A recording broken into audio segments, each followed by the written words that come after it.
Dear students, Durga tutorial के online classes में आपका स्वागत है। हम आपको पढ़ाने जा रहे हैं 10th क्लास मैथमेटिक्स चैप्टर 3 का पार्ट 3, जिसका टॉपिक है दो चरों वाले रैखिक समीकरण का हल प्रतिस्थापन विधि द्वारा। यानी कि आपको हम बताए थे कि समीकरण युग्म का हल हम लोग ग्राफीय विधि और बीजगणितीय विधि दो विधि से करते हैं। बीजगणितीय विधि में हमने बताया था आपको फर्स्ट लेक्चर में कि हम लोग प्रतिस्थापन विधि, विलोपन या निराकरण विधि और वज्रगुणन विधि, तीन विधियों की चर्चा आपके सिलेबस में है। तो आज हमने आपको ग्राफीय विधि पढ़ा चुके हैं।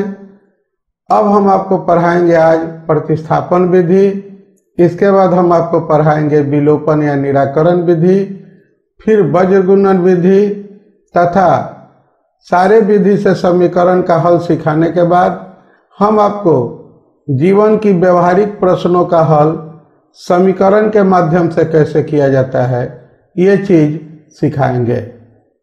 तो आइए आज का लेक्चर हम लोग शुरू करते हैं। आप स्क्रीन के ऊपर देख रहे हैं कि समीकरण को हल करने की प्रतिस्थापन विधि का परिचय दिया हुआ है। तो देखिए, इस विधि द्वारा समीकरण युग्म का हल निकालने के लिए जो हम लोग वर्किंग रूल अपनाते हैं वह यह है कि सबसे पहले एक चर के रूप में हम लोग दूसरे चर के पदों को व्यक्त करते हैं, फिर उसका मान दूसरे समीकरण में रखकर उस चर का मान ज्ञात कर लेते हैं। जब एक चर का मान ज्ञात हो जाएगा तो हम किसी भी समीकरण में उस चर का मान रख देंगे तो हमको दूसरे चर का मान जो है निकल जाएगा। ये काम आप ग्राफीय हल के दौरान भी किए हैं, लेकिन वहाँ सीमित दायरे में आप किए हैं। यहाँ हम विस्तार से करेंगे। तो आइए सबसे पहले एक उदाहरण के माध्यम से हम आपको समझाने का प्रयास करते हैं। आप स्क्रीन के ऊपर एक समीकरण युग्म देख रहे हैं, एक समीकरण निकाय देख रहे हैं। x + y = 5, x + 2y = 7। इसको हम लोग समीकरण 1 मानेंगे। ये देखिए स्क्रीन के ऊपर x + y = 5 को हमने समीकरण यानी इक्वेशन नंबर 1 मान लिया, और x + 2y = 7 को हम समीकरण नंबर 2 मान लिए, यानी कि इक्वेशन नंबर 2 मान लिए। हम आपको वर्किंग रूल में बताए थे कि हम सबसे पहले एक चर को दूसरे चर के रूप में व्यक्त करते हैं। तो देखिए कैसे करते हैं हम। यहाँ पर ये देखिए समीकरण 1 लेते हैं और समीकरण 1 से ये x का मान हम लोग कर देंगे, इस y को इधर लाएंगे तो 5 - y यानी कि x = 5 - y, इसको हम समीकरण 3 मान लेंगे। अब इस मान को हम लोग समीकरण 2 में रख देंगे। तो देखिए समीकरण 2 में रखने पर क्या होता है। यहाँ क्या है, x + 2y = 7। तो यहाँ पर जब हम समीकरण 2 में x के मान को रखेंगे, 3 वाले को, 5 - y, तो ये देखिए x के जगह पर आपका हो गया 5 - y + 2y = 7। ये देखिए ये समीकरण अब आपका 2 चर से एक चर में हो गया। तो एक चर और एक समीकरण का हल आसानी से निकाला जा सकता है।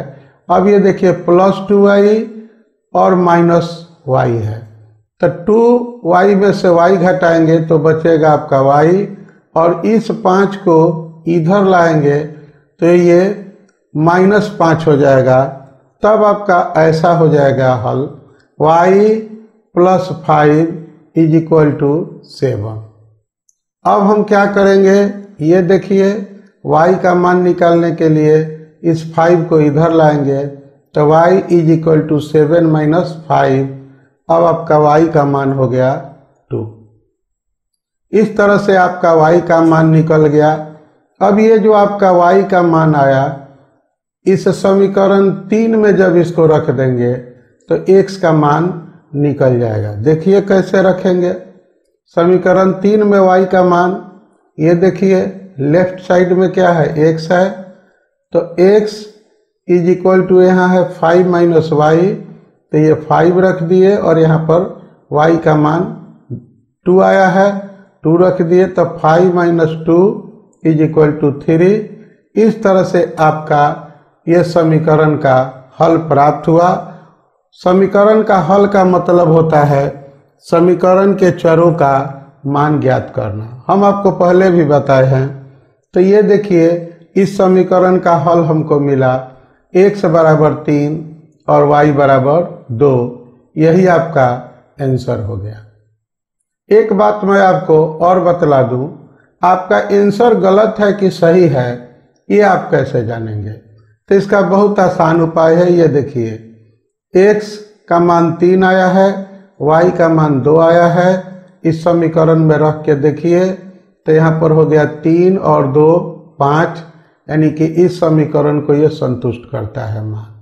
यहाँ पर आप रखेंगे तो ये देखिए 3 है तो 3 रखेंगे और 2y है तो 2y हो जाएगा 4, तो 4 और 3 मिलकर हो जाएगा 7। ये मान इस समीकरण को भी संतुष्ट करता है।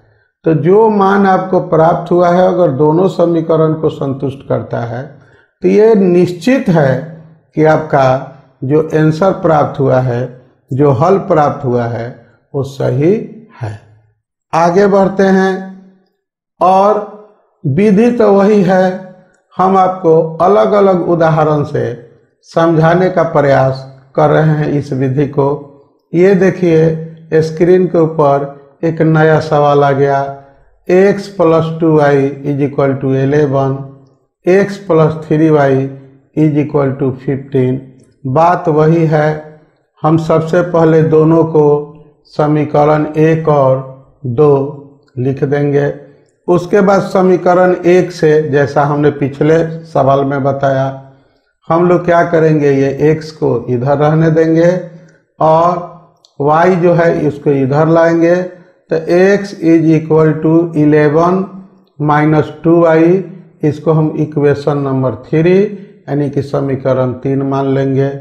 अब हम समीकरण 2 में x के इस मान को रखेंगे। तो ये देखिए समीकरण 2 क्या है, x है, x का मान आपको क्या मिला 11 - 2y, यहाँ 11 - 2y हो गया। उसके बाद आपका यह है 3y, यहाँ 3y रख दिए, = कितना है 15, यहाँ आपने 15 रख दिया। अब देखिए 3y में से 2y घटाएंगे, क्या बचेगा, y बचेगा।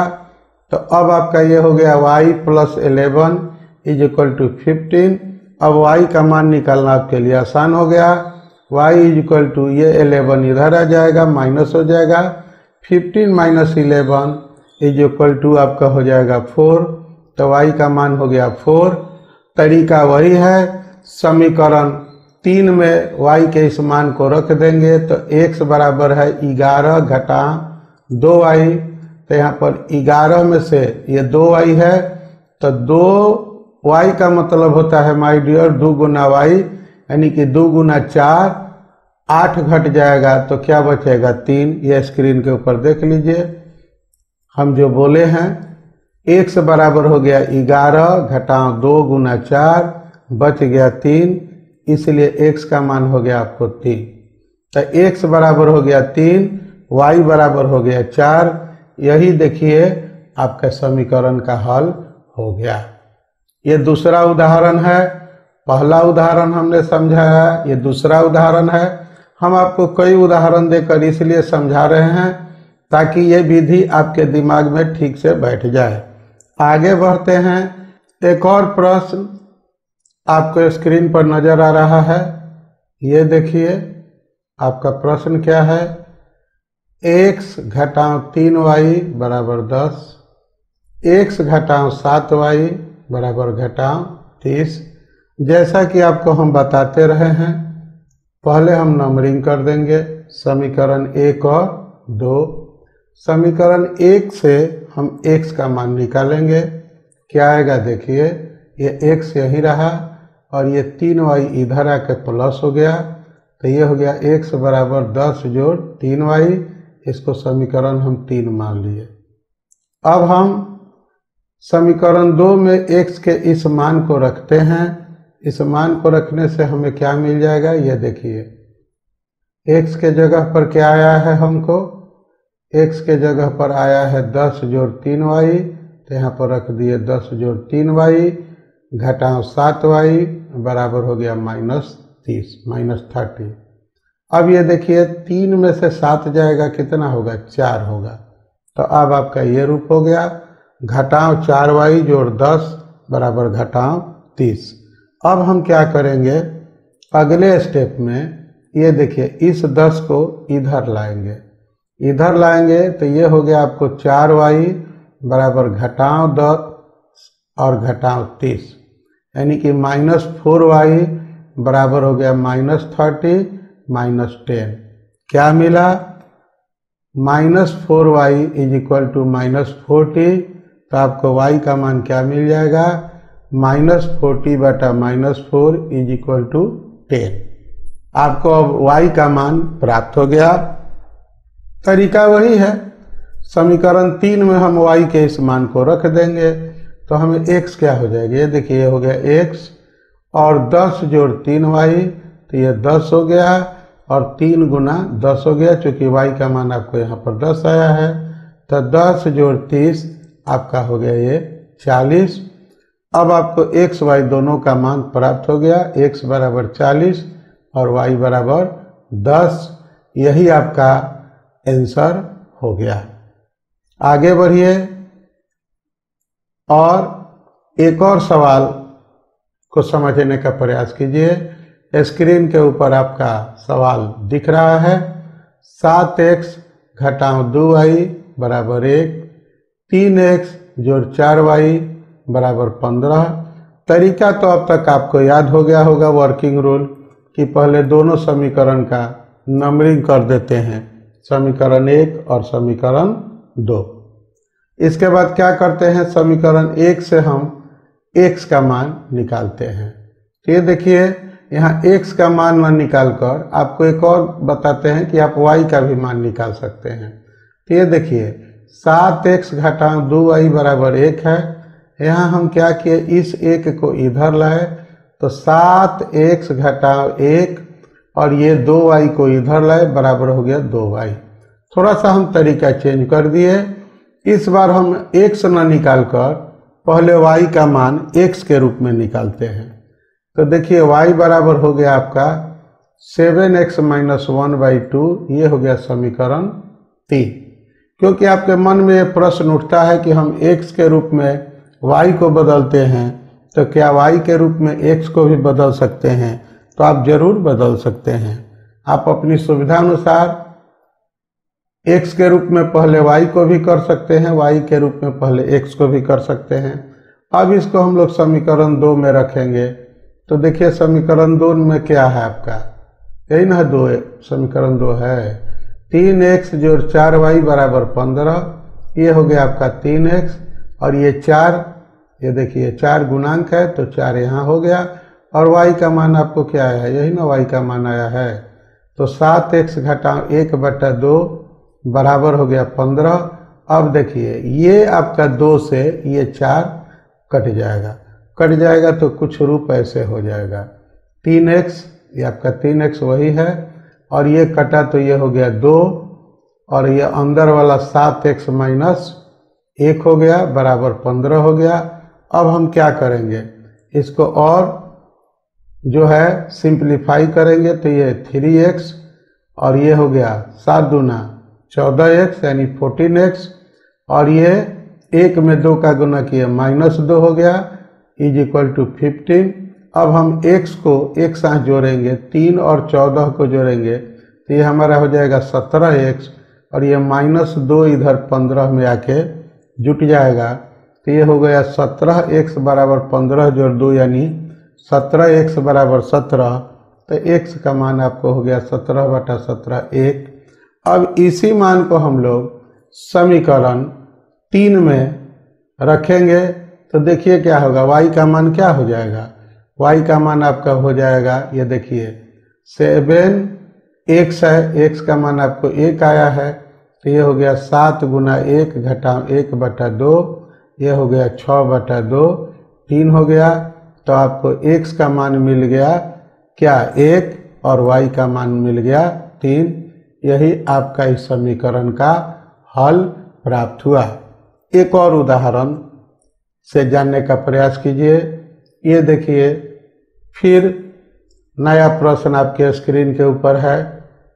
2x जोड़ 3y बराबर 11, 2x घटाव 4y बराबर घटाव 24। तरीका तो अब तक आप याद कर लिए होंगे। 2x 3y बराबर 11 समीकरण 1, और ये 2x घटाव 4y माइनस 24 समीकरण 2 मान लिए। समीकरण 1 से ये देखिए आपका 2x है तो इधर लाए y को तो 11 घटाव 3y हो गया। अब आपका x का मान हो गया 11 घटाव 3y/2, ये हो गया आपका समीकरण 3। अब x के इस मान को हम लोग समीकरण किस में डालेंगे, समीकरण 2 में डालेंगे। तो ये देखिए 2 में रखेंगे तो क्या होगा आपका, ये क्या है, ये देखिए 2x है तो ये 2 हो गया और ये आपका x का मान हो गया। ये कोष्ठ के अंदर जो है ये आपको x का मान हो गया। ये 2 मिल के क्या हो जाएगा, कट जाएगा। तो कटने के बाद क्या मिला, 11 घटाव 3y घटाव 4y बराबर -24। अब ये देखिए y को जोड़ दिए, 3 और 4 7y घटाव 7y बराबर घटाव 24 और घटाव 11 कितना हो गया, घटाव 7y बराबर घटाव 35। तो आपका y बराबर हो गया माय डियर -35/-7 यानी कि हो गया आपका 5। तो अब आपको y का मान प्राप्त हो गया। समीकरण 3 में इस मान को डाल दीजिए। ये देखिए समीकरण 3 में y का मान रखने पर आपका x क्या हो गया, 11 घटाव 3y है तो 11 घटाव 3 गुना 5/2, 11 में से 15 गया, क्या बचा -4/2 यानी -2। इस समीकरण का हल आपको प्राप्त हो गया। x बराबर 5 और y बराबर -2। अब हम उम्मीद करते हैं कि आपको प्रतिस्थापन विधि इतना करने के बाद समझ में आ जाएगा। आप पहले गौर से बारी बारी इन प्रश्नों को देखिए, समझने का प्रयास कीजिए। उसके बाद आप प्रश्नों को नोट करके बनाइए और आपको कमेंट बॉक्स में कुछ और अभ्यास के लिए प्रश्न हम डाल दिए हैं, उनका अभ्यास कीजिए। किसी मदद की ज़रूरत है तो आप मैसेज के द्वारा, व्हाट्सएप के जरिए, कमेंट बॉक्स के जरिए हमसे ज़रूर संपर्क करें। कोई सुझाव देना चाहते हैं, कोई आपको कमी नज़र आती है, उसको भी सूचित करें। और शुरू से लेकर अंत तक हम आपको सारे चैप्टर्स के प्रश्नों को हल करने की विधि सिखाएंगे, साथ में अभ्यास प्रश्न भी देंगे। इसके बाद आपका जो बुक का एनसीईआरटी का बुक है उसका हम सॉल्यूशन हिंदी मीडियम में समझाएंगे, ताकि आपको ये न लगे कि आप अपना बुक का भी तैयारी नहीं कर पा रहे हैं। आप अपने बुक की भी तैयारी कीजिए और अधिकांश प्रश्न जो हम आपको दे रहे हैं, समझा रहे हैं, आपका अधिकांश प्रश्न एनसीईआरटी के किताब का हम इसमें शामिल कर रहे हैं, कुछ अपने प्रश्नों को शामिल कर रहे हैं। आज का वीडियो देखने के लिए धन्यवाद।